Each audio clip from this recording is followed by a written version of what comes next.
Caros senhores, sejam bem-vindos aqui a mais um podcast solitário do Econofísico. Bom, e o assunto hoje, aproveitando esse frio que está chegando no Sudeste, que chegou essa madrugada, que já passou pelo Sul e deixou os gaúchos felizes e saltitantes brincando em seus bonecos de neve, vamos falar um pouco sobre a previsão do tempo, tá? E a importância que isso tem. Eu diria que as previsões climáticas, tá, elas estão par e passo com a matemática. Tá? Nos registros mais antigos da matemática, nós encontramos a geometria. Tá? A geometria ela foi muito desenvolvida nas grandes cidades que estavam margeando o Rio Nilo, tá? Porque o Rio Nilo no Egito, no momento de cheia, ele irrigava essas terras, e quando ele recuava, as terras ficavam férteis. Ele trazia os fertilizantes, enfim, do caminho que ele percorria. Mas existia algo mais importante, tá? Na produção de trigo, os agricultores eles eram obrigados a pagar impostos para o faraó. E no momento de cheia do Nilo, o seu campo, tá, a sua região para plantar era reduzida. Então não era justo que ele pagasse a mesma quantidade de impostos. Então ele precisava ter uma redução. Tá? E aí surgiu todo o conceito da geometria. Então a geometria, terra, né, metria, medição, então ela começou a nascer e florescer no Egito de uma maneira muito prática. Tá? Eles ainda não tinham esse caráter, essa questão que os gregos tinham criado, o teorema, uma coisa mais abstrata. Eles eram muito práticos, tá? Eles faziam medições bem práticas, tá? E é muito fácil você fazer medição de qualquer terreno. Você pode usar, por exemplo, você pode pegar um terreno, dividir ele em polígonos, fazer um polígono com esse terreno, tá? E dependendo do formato, você precisa fazer 2 ou 3 polígonos, tá? Porque tem que ser uma superfície conexa. Esse polígono você pode aproximar por triângulos, cada parte desse polígono. E aí você só precisa medir os lados desses triângulos.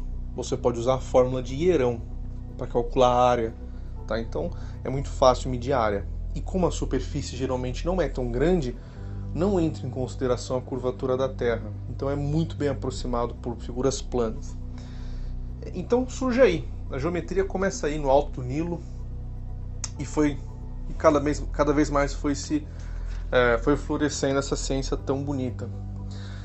Até que descobriram, tá? Bom, nisso a geometria, junto com todo o ciclo hidrodinâmico do Nilo, etc e tal, tá? Só que para entender o ciclo hidrodinâmico, você precisava entender o ciclo das chuvas antes, tá? Para entender o ciclo das chuvas, era importante você entender em que momento elas chegariam. E aí começaram a relacionar os momentos, as estações, com as estrelas no céu. Tá? As estrelas elas eram inconfundíveis. Tá? Os desenhos dela identificavam que momento do céu eles estavam. E essa visão do céu foi muito importante. Eles começaram a construir desenhos de constelações, tá? Então, na época, por exemplo, a época que era chuvosa, que ia começar a chover, eles enxergavam figuras como a cabra d'água. Já os sumérios já faziam isso. Essa história é bem antiga. Que é o Capricórnio, o Aquários, peixes. Então, eles tinham todas essas figuras, tá? E aí misturou todas as mitologias, o Egito, Mesopotâmia, Grécia, tudo junto, tudo misturado. Aí cada um contribuiu com uma visão, e o que chegou pra gente hoje foi uma misturança de farelos de várias interpretações. Mas e conseguiram identificar esses padrões da natureza, então a coisa melhorava muito mais. Você sabia com muito mais antecedência quando o rio ia encher. Então se você já, em certo momento do ano, eu já consigo no início da noite visualizar uma certa constelação, significa que daqui 3 meses vai começar a chuva, e significa que em 1 mês vai começar a cheia, e aí você já se prepara. Então assim, deu antecipação à produção agrícola, tá? E essa revolução foi muito importante. Se vocês olharem um mapa, um mapa não, mas um registro, um gráfico do número de pessoas no mundo, existe um boom. O maior boom de todos foi com a Revolução Agrícola, tá? Que foi quando descobriram que podia imprimir comida se você colocasse uma semente numa impressora 3D chamada Terra. Então o ser humano pôde ter mais tempo para se estabelecer no local, ter uma casa melhor, ter uma proteção melhor, conviver mais, conversar mais com as pessoas, não tem que ficar o tempo todo correndo procurando comida, que nem um ser louco. Então isso é uma coisa muito bonita, faz parte da nossa civilização isso, a agricultura, né? E a medição do tempo sempre foi muito poderosa. Até que os gregos e aí o pessoal mais do Império Romano aí descobriram uma outra finalidade na previsão, as previsões do tempo, tá? Bom, a astronomia sempre esteve muito ligada com isso. E descobriram que se você conseguisse fazer algumas previsões de eclipses, tá, solares ou eclipses lunares, você poderia controlar as pessoas. Então foi do total interesse do Império Romano, tá, e até a Igreja Católica nisso, em ter os melhores astrônomos para fazer essas previsões. Porque é o seguinte, junta o povo na praça e fala: eu sou enviado de Deus. Ninguém vai dar bola, você fala: e eu agora ordeno que Deus tape o sol. Aí em 20 minutos surge um eclipse. Meu amigo, a sua alma é desse cara, não tem o que fazer, né? Então isso foi muito utilizado pela Igreja Católica. Por isso que o nosso calendário ele é do Império Romano, ele é católico, tá?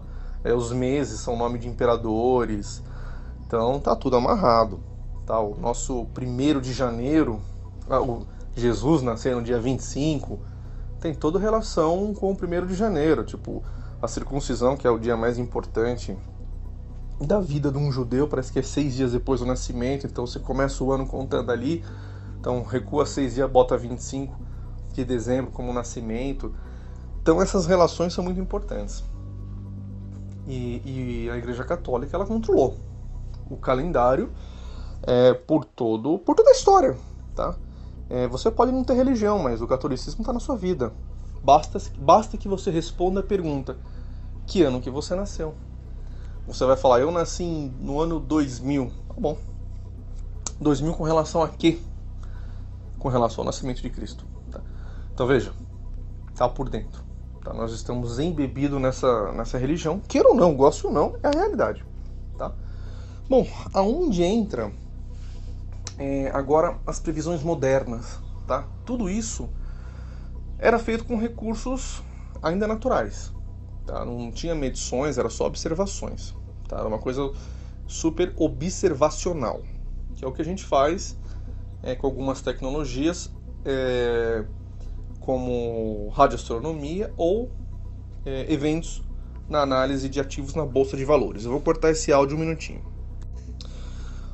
Eu acho que no final do século XIX começaram os esforços para fazer boas previsões do tempo, e assim já levando em consideração ilhas com sensores, ilhas e sensores espalhados por uma região, que você possa medir a pressão barométrica, a temperatura, a umidade, e essa informação ser repassada em tempo hábil, tá? Por uma central que poderia fazer algum tipo de estimativa. Na verdade foi bem antes disso, né? Já existiam registros de séries temporais de temperatura, umidade, chuva, e o que o pessoal tentava fazer era mais ou menos olhando essa época do ano, geralmente acontece isso, historicamente. Tem ali uma previsão do que pode acontecer. Isso funciona até que bem, viu? É uma primeira aproximação e é utilizada até hoje, tá? Quando você pega uma previsão do tempo, ela tem mais ou menos 6 a 10 dias ali de previsão, dali para frente é uma média do histórico, tá? Mais ou menos isso, a grosso modo. Eu não sou especialista no assunto. Então, eu acho que a invenção do telégrafo foi muito importante para isso, tá? Para você passar as informações em tempo hábil, compartilhar elas. Mas a grande revolução foram os satélites, tá? Então, os Estados Unidos investiu muito nisso. quando perceberam que a antecipação de um fenômeno extremo poderia dar uma vantagem econômica gigantesca. Em que sentido? Por exemplo, nessa semana nós estamos vendo um evento atípico aqui no estado de São Paulo. Tá? Chuva, teve ontem, chuva muito forte. Forte não, chuva pesada para o mês, não é um dia inteiro chovendo, não é comum, tá? Nessa época do ano. E temperaturas muito baixas. Então é um evento muito extremo, tá? Agora, se vocês verem, esse evento foi previsto com mais de uma semana. Isso foi inacreditável, tá? Em uma semana, você consegue se preparar para esse evento. Tá? Uma geada dessa arrebenta plantações de hortaliças. Acredito que prejudique a soja, acredito que prejudique a cana-de-açúcar, que é muito importante aqui no estado de São Paulo. E qual é o impacto disso? Bom, primeiro o impacto alimentar é imediato, tá? Então as hortaliças, verduras, legumes, frutas, elas são impactadas. O segundo é a ração animal, tá? Imediato, os animais comem isso, tá? Então tem cana-de-açúcar que a vaca come. A nossa soja, eu não sei se o nosso porco no Brasil come soja, mas a nossa soja a gente exporta para a China, para os porcos deles. O chinês não come soja, tá? É uma lenda que a nossa soja, o chinês adora. O chinês não adora nada, o chinês dá pro porco dele comer, vira ração. Aí você tem já uma inflação prevista nos alimentos. O álcool, se o frio danificar, eu não sei como é que é a relação da cana com o frio, mas se o frio danificar a cana, tá? Você também vai ter um problema na matriz energética do país, tá? Bem ou mal, nossa gasolina, o nosso combustível aqui, ele roda com 30% de álcool, tá? Fora os outros usos do álcool que nós tomamos, que faz parte da nossa matriz aqui alimentar, e o açúcar, tá? Então a gente, e num momento que nós estamos com pouca energia, que precisa consumir mais por causa do frio, então veja, os impactos econômicos do clima são muito fortes, mesmo para um dia. Um dia de geada pode estragar uma plantação. E eu vi isso pessoalmente. E senti isso pessoalmente. Projetos pessoais que eu tenho, eu senti o último frio que fez aqui, que bateu menos 0,7 em algumas regiões aqui do estado de São Paulo. Eu vi a morte de frente ali em plantas que eu cultivo, etc e tal. Então, é muito forte, tá? Esse impacto é muito forte. Então, você conseguir fazer uma previsão é uma coisa muito inacreditável, tá? Então, os americanos saíram na frente, se eu não estou enganado. Eu acho que já nos anos 50 eles já começaram a emitir os seus primeiros satélites para fazer medições, e isso forçou que eles também tivessem um sistema de computação muito bom. Eu acho que o primeiro computador pode ter sido o ENIAC, que começou a fazer os primeiros modelos. Eu acho que hoje o Bluefire ou Deep Blue, alguma coisa assim da IBM, que está consolidando essas informações para rodar os modelos matemáticos. E pelo que eu li, é mais ou menos assim. Os caras têm ali todos os seus sensores. Hoje eu acho que os sensores via satélite, tá? As análises, eu acho que elas são mais importantes e empregadas que as ilhas e medições. Mas, por exemplo, no interior de São Paulo tem Cachoeira Paulista, que tem lá um centro do INPE, que eles também fazem as medições diariamente, solta balão, tem que colher esses dados diariamente, tá? Para incluir nos modelos. E primeiro que esses instrumentos têm uma precisão, tá? Então você tem que incluir esse erro do instrumento. E você não consegue dividir isso, colocar um sensor por metro no estado, né? Você vai pôr um a cada tantos quilômetros quadrados. Então existe também uma estimativa que é feita ali, tá? Então quando você vai rodar o modelo, você tem que fazer você tem que fazer sempre uns intervalos dos seus inputs. Você sempre bota o seu valor de input e um desvio padrão, tá? Porque você não sabe o valor real, tá? Se eu tenho uma medição que é feita em Cachoeira Paulista, vamos supor que ela cubra um quadrado de 50 km de lado, tá? Então assim, é uma coisa impressionante se for esse o número. Então tem que ter o número não é certo, o número tem um erro embutido. Você utiliza isso quando vai fazer um valuation numa empresa. Você pode pegar as premissas, eu fiz muito disso. Você pega as premissas dela coloca o valor médio e uma distribuição. Tá? Aí você vê o que é mais coerente. Tem distribuições, tem pontos nessa premissa de valuation que você vai pôr premissas de distribuição normal. Tem outros que tem que ser a distribuição triangular. Tá? Não faz sentido uma distribuição normal. Por exemplo, você vai ter lá uma expectativa de inflação, você não vai pôr uma distribuição normal, você vai pôr uma triangular, porque não tem como a inflação passar de um certo valor ou ser menor que um certo valor. A distribuição normal admite valores negativos, por exemplo, para a inflação. Então, esse tipo de coisa cria vários cenários. Tá? Você cria vários cenários e você pega o cenário mais provável, o topo da distribuição, que nem sempre bate com o valor médio. Quase nunca na realidade, viu? E eu comentei disso num vídeo no Instagram. E aí esse valor mais provável é o valor que você vai assumir. Tá? Então, pelo que eu li, é feito isso nas previsões do tempo. Você tem os seus sensores, você tem o seu modelo, você vai pegar os seus valores, atribuir uma distribuição de incerteza neles. Vai rodar um sistema monstro, tá? Vai ter milhões de respostas para os próximos dias. E aí você vai pegar o cenário mais provável para cada dia. Tá? E parece que funcionou muito bem essa semana. As pessoas se prepararam. Como é que eles se prepararam? Por exemplo, na produção do vinho, aí na Serra Gaúcha, alô gaúchos, o pessoal, eu acho que eles congelaram as videiras antes de vir a frente fria. Aí eles têm um processo lá para congelar com água elas, para deixar em estado dormente, para que ela não sinta, para que ela não sofra. Tá?